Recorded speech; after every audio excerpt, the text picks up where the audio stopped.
ఒక motor cycle horn, ఒక road గోల, ఒక రాత్రి పార్టీ ధ్వని, ఇవన్నీ మన శరీరాన్ని మెల్లగా విచ్ఛిన్నపరుస్తున్నాయంటే నమ్మగలరా?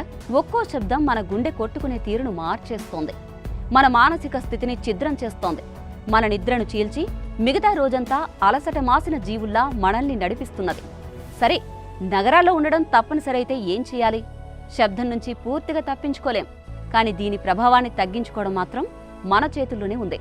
పచ్చదనం ఉన్న ప్రదేశాలను ఎంచుకోవాలి, రద్దీ మార్గాల నుంచి దూరంగా నడవాలి, రాత్రిపూట అవసరమైనంత వరకు మాత్రమే శబ్దాన్ని అనుమతించాలి. ప్రతి చిన్న నిశ్శబ్ద క్షణం మన ఆరోగ్యానికి ఒక కొత్త ప్రాణవాయువుగా మారుతుంది. కానీ అసలు ప్రశ్న ఇదే, మనం జీవిస్తున్న ఈ నగరాల్లో నిశ్శబ్దం ఎంతవరకు సాధ్యమవుతుంది? ప్రతి కొత్త సిటీ ప్లాన్, ప్రతి అభివృద్ధి ప్రాజెక్ట్ మరింత ట్రాఫిక్, మరింత గోలను తీసుకొస్తున్నాయి. మేము నిర్మిస్తున్న కొత్త ప్రపంచం మమ్మల్ని మింగేస్తోందా?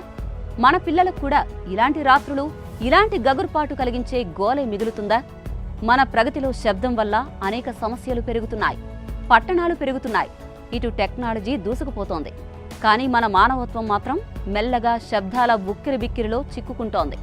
నిశ్శబ్దాన్ని కోల్పోయిన ప్రపంచం ఎలా ఉంటుందో ఊహించగలరా?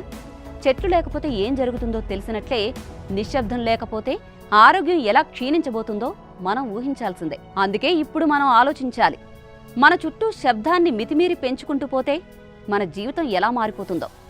ఓ రోజు మనిషి నడిచే ప్రతి అడుక్కు గోలే ఎదురైతే మన గుండె ఎంతవరకు తట్టుకుంటుందో.